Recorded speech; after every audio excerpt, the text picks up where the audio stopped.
வீட்டு உபயோக gas cylinder விநியோகத்தில் தட்டுப்பாடு இல்லை. மக்கள் பதற்றப்பட தேவையில்லை. வணிக சிலிண்டர் விநியோகத்தில் யாருக்கு முன்னுரிமை அளிக்கலாம் என மாநில அரசே முடிவெடுக்கலாம் என்றும் மத்திய அரசு விளக்கம்.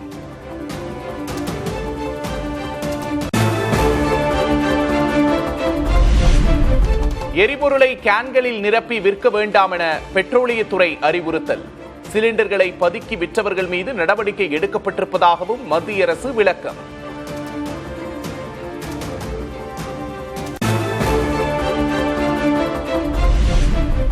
சிலிண்டர் தட்டுப்பாட்டை போக்க நடவடிக்கை எடுக்க வலியுறுத்தல். நாடாளுமன்ற வளாகத்தில் எதிர்க்கட்சி எம்பிக்கள் போராட்டம்.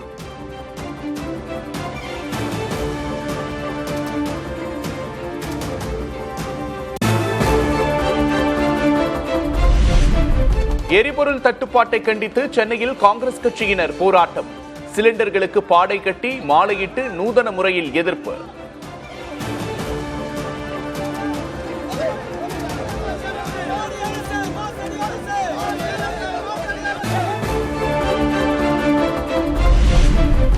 தமிழ்நாட்டிற்கு திட்டங்களும் இல்லை, அடுப்பெரிக்க கேஸ் சிலிண்டரும் இல்லை. தமிழகத்தை வஞ்சிக்கும் என்டிஏ கூட்டணியை கண்டித்து மார்ச் 15ஆம் தேதி போராட்டம் நடத்தப்படும் என திமுக கூட்டணி அறிவிப்பு.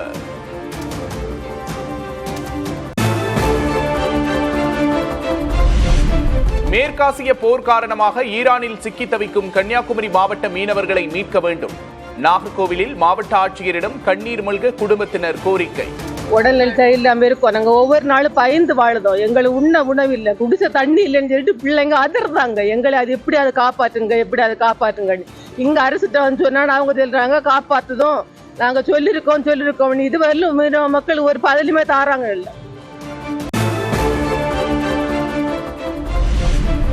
மேற்காசிய போரில் உயிரிழந்த இந்தியர்களின் எண்ணிக்கை 5ஆக உயர்வு. ஏற்கனவே 3 மாலுமிகள் உயிரிழந்த நிலையில் ஓமன் மீது நடத்தப்பட்ட ட்ரோன் தாக்குதலில் மேலும் 2 பலி. ஹோர்முஸ் நீரிணையை 2 இந்திய கப்பல்கள் கடந்து செல்ல ஈரான் அனுமதி அளித்துள்ளதாக தகவல். எரிவாயு ஏற்றி வரும் கப்பல்களால் இந்தியாவில் எரிவாயு தட்டுப்பாடு சிக்கல் தீரும் என எதிர்பார்ப்பு.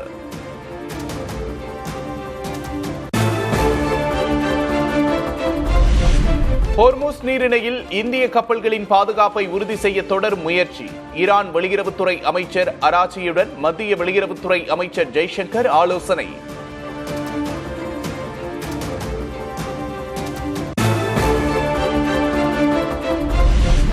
இந்தியா தங்கள் நண்பன் என்று இந்தியாவுக்கான ஈரான் தூதர் கருத்து. இந்திய கப்பல்கள் ஹோர்முஸ் நீரிணை வழியே சென்று வருவதில் உள்ள நெருக்கடி குறையும் என எதிர்பார்ப்பு.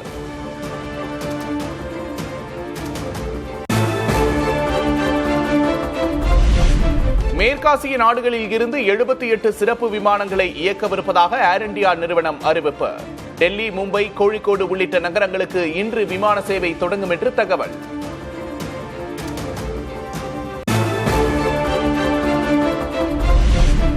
உலகளாவிய பொருளாதாரம் மற்றும் போர் நெருக்கடியை சமாளிக்க 1 லட்சம் கோடி ரூபாய் மதிப்பில் புதிய நிதி உருவாக்கம். மக்களவையில் நிதியமைச்சர் நிர்மலா சீதாராமன் கொண்டு வந்த துணை மானிய கோரிக்கை நிறைவேற்றம்.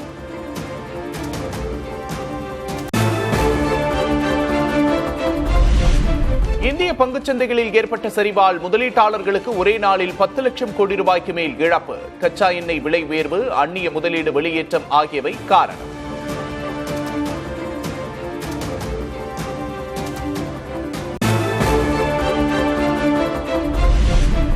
தொடர்ந்து வீழ்ச்சியடையும் ரூபாயின் மதிப்பு. டாலருக்கு நிகரான இந்திய ரூபாயின் மதிப்பு 20 காசுகள் வீழ்ச்சி.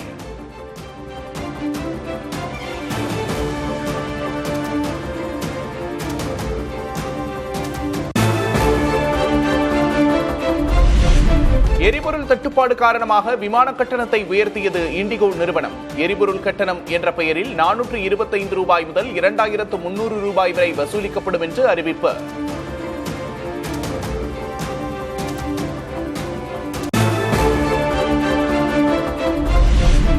சமையல் எரிவாயு சிலிண்டர் தட்டுப்பாடு ஏற்படும் என அஞ்சும் பொதுமக்கள். மரக்கட்டைகள், விறகுகளை வாங்க உணவக உரிமையாளர்கள், பொதுமக்கள் ஆர்வம்.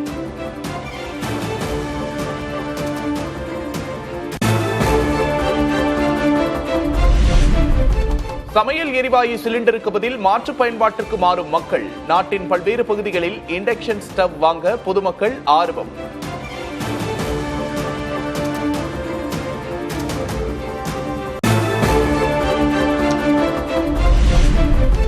மதுரையில் குழாய் வழி சமையல் எரிவாயு விநியோக திட்டம் தொடக்கம். பயன்பாட்டிற்கு ஏற்ப வசூலிக்கப்படும் கட்டணம்.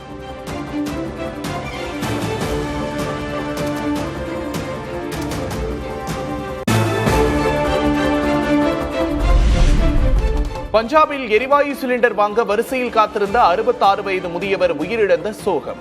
மாரடைப்பு ஏற்பட்டு உயிரிழந்ததாக மருத்துவர்கள் தகவல். தமிழ்நாட்டில் 2 நாட்களுக்கு அதிகபட்ச வெப்பநிலை இயல்பை விட அதிகமாக இருக்கக்கூடும். சென்னை வானிலை ஆய்வு மையம் அறிவிப்பு.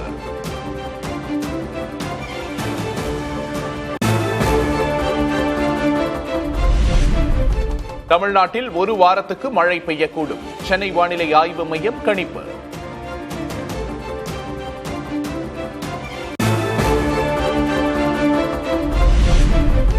சென்னை வேளச்சேரி பரங்கிமலை இடையேயான பறக்கும் ரயில் சேவை தொடக்கம். 17 ஆண்டுகால கனவு நிறைவேறியதால் சென்னை மக்கள் மகிழ்ச்சி.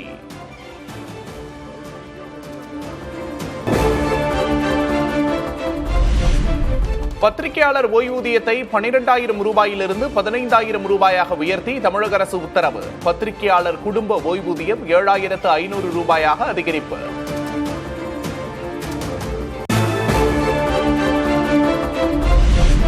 கரூர் துயரச் சம்பவம் தொடர்பாக சிபிஐ விசாரணைக்கு 3வது முறையாக ஆஜராகும் தவேக தலைவர் விஜய். தனி விமானத்தில் இன்று டெல்லி செல்லவிருப்பதாக தகவல்.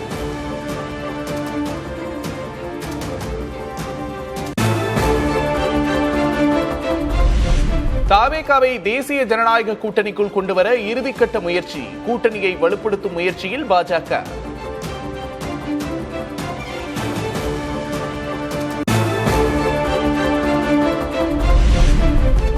விஜய் உள்ளே வந்தால் கூட்டணி ஆட்சி என்பதால் தவேகாவை விரும்பாத பழனிசாமி. தேசிய ஜனநாயக கூட்டணியில் தவேகா சேர விஜய், பழனிசாமி இருவருக்குமே விருப்பமில்லை என தகவல்.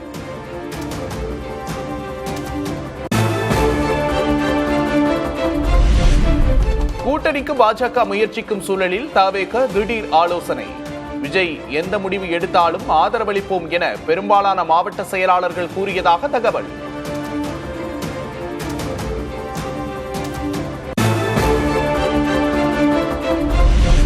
மு.க. ஸ்டாலின் தலைமையில் நாளை மறுநாள் நடக்கிறது திமுக மாவட்ட செயலாளர்கள் கூட்டம். தேர்தல் தேதி அறிவிக்கப்பட உள்ள நிலையில் பரப்புரை பணிகளை தீவிரப்படுத்துவது குறித்து ஆலோசிக்க திட்டம்.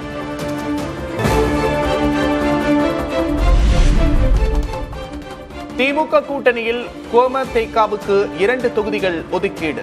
உதயசூரியன் சின்னத்தில் போட்டியிட உள்ளதாக ஈஸ்வரன் பேட்டி.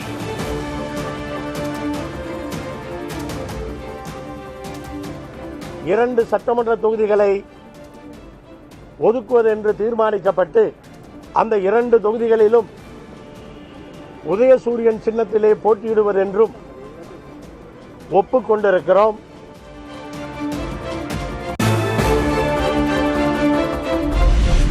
புதுச்சேரியில் என்ஆர் காங்கிரஸ் பாஜக இடையே தொகுதி பங்கீடு. என்ஆர் காங்கிரஸ் 16, பாஜக கூட்டணி கட்சிகளுக்கு 14 என உடன்பாடு.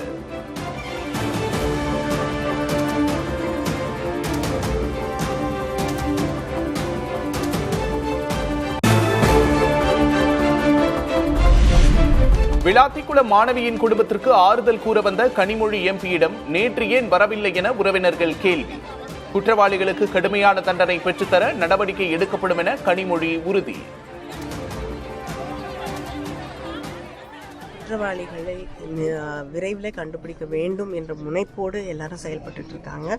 முதலமைச்சர் அதை தீவிரமாக கண்காணித்துக் கொண்டிருக்கிறார். நம்மை விட்டு போன அந்த இளம் பெண்ணுக்கு ஒரு நியாயம் கிடைக்க வேண்டும். மிக கடுமையான தண்டனை அவர் பெற்றார்.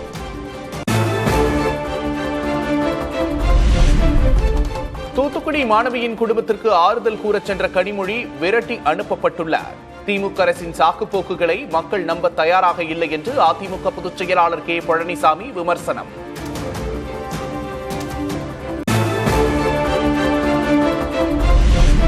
ஆட்சியிலும் கட்சியிலும் எடப்பாடி பழனிசாமியின் தலைமையை மக்கள் ஏற்றுக்கொள்ளவில்லை. திமுகவில் அண்மையில் சேர்ந்த முன்னாள் முதல்வர் ஓ பன்னீர்செல்வம் பேட்டி.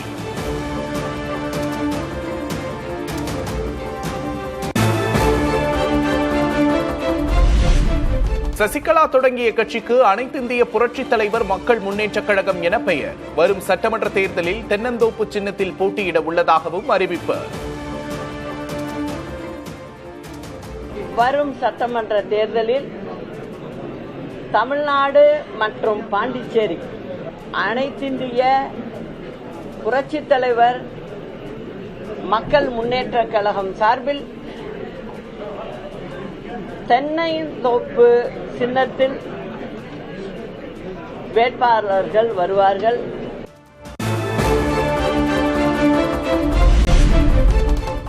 வரும் சட்டமன்ற தேர்தலில் திமுகவை ஆதரித்து பரப்புரை செய்யப்போவதாக பெங்களூரு புகழேந்தி பேட்டி. 2026 தேர்தலோடு அதிமுக எடப்பாடி பழனிசாமியின் கதை முடிந்துவிடும் என விமர்சனம்.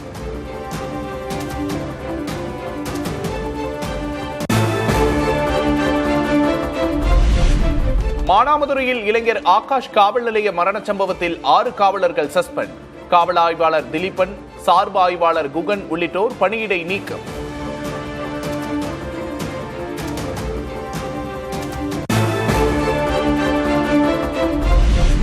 தமிழ்நாட்டின் சமீபத்திய குற்றச்சம்பவங்கள் ஆளும் கட்சிக்கு களங்கத்தை ஏற்படுத்தும். விடுதலை சிறுத்தைகள் கட்சித் தலைவர் திருமாவளவன் பேட்டி. ஆளும் கட்சிக்கு அல்லது ஆளுங்கட்சி தலைமையிலான கூட்டணிக்கு ஒரு களங்கத்தை ஏற்படுத்துகிற சம்பவங்கள் தான் என்பதில் யாருக்கும் மாற்று கருத்து இல்லை. தீவிரமாக சட்டத்தை நடைமுறைப்படுத்தாமல் இருப்பது ஆட்சியாளர்களுக்கு பாதிப்பை ஏற்படுத்துகிறது என்பதை சுட்டிக்காட்ட விரும்புகிறோம்.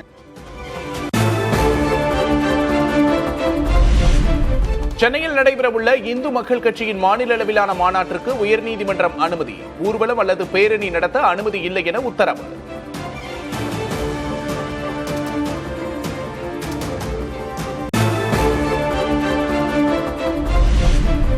காலி மதுபாட்டில்களை திரும்பப் பெறும் திட்டத்தை மே 31ஆம் தேதிக்குள் முழுமையாக அமல்படுத்த வேண்டும். தமிழக அரசுக்கு இறுதி அவகாசம் வழங்கி சென்னை உயர்நீதிமன்றம் உத்தரவு.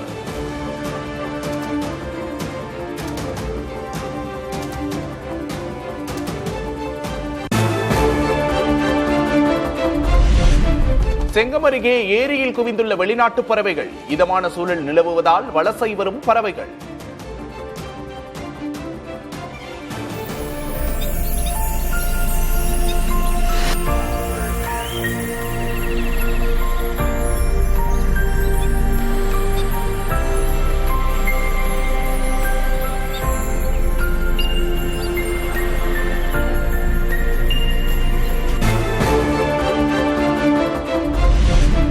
சட்ட விதியை பின்பற்றி மாநில மற்றும் மாவட்ட அளவில் விலங்குகள் நல வாரியங்களை அமைக்காதது ஏன்? தமிழ்நாடு உள்ளிட்ட 15 மாநிலங்கள் மற்றும் யூனியன் பிரதேச அரசுகளுக்கு உச்சநீதிமன்றம் கண்டனம்.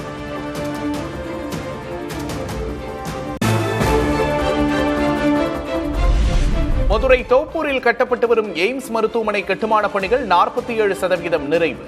மக்களவையில் திமுக எம்பி கதிர் ஆனந்த் எழுப்பிய கேள்விக்கு மத்திய சுகாதார இணையமைச்சர் பதில்.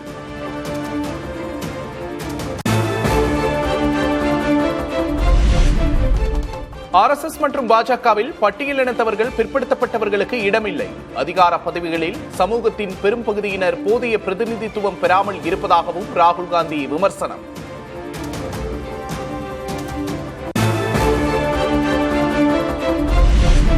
ஹரியானாவில் மாநிலங்களவை உறுப்பினர்கள் பதவிக்கான தேர்தல் வரும் 16ஆம் தேதி நடக்கும் என அறிவிப்பு. கட்சித் தாவலை தடுக்க 31 MLA-க்களை ஹிமாச்சல் சொகுசு விடுதிக்கு அழைத்துச் சென்ற மாநில காங்கிரஸ் தலைமை.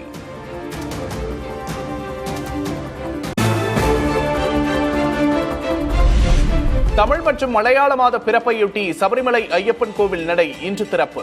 வரும் 23ஆம் தேதி பங்குனி உத்திர திருவிழா கொடியேற்றத்துடன் தொடங்கும் என்றும் அறிவிப்பு.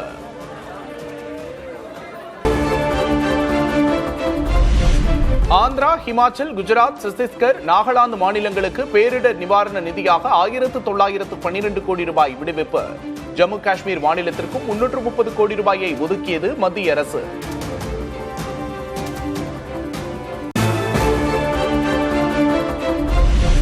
அதிநவீன தொழில்நுட்பத்துடன் உள்நாட்டிலேயே தயாரிக்கப்பட்ட INS தாராகிரி போர்க்கப்பல் இந்திய கடற்படையில் அடுத்த மாதம் அதிகாரப்பூர்வமாக இணைக்கப்படும் என தகவல்.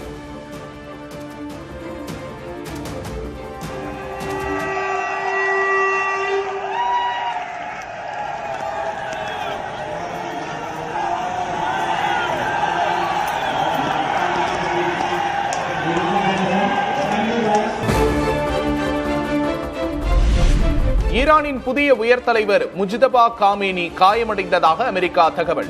உடல் பாகங்களையும் இழந்து கோமாவில் இருப்பதாகவும் ட்ரம்ப் பேட்டி.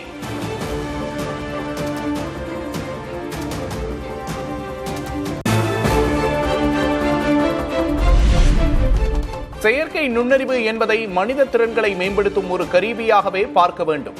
ரோபாட்டிக்ஸ் நிபுணர் கேட் டார்லிங் கருத்து.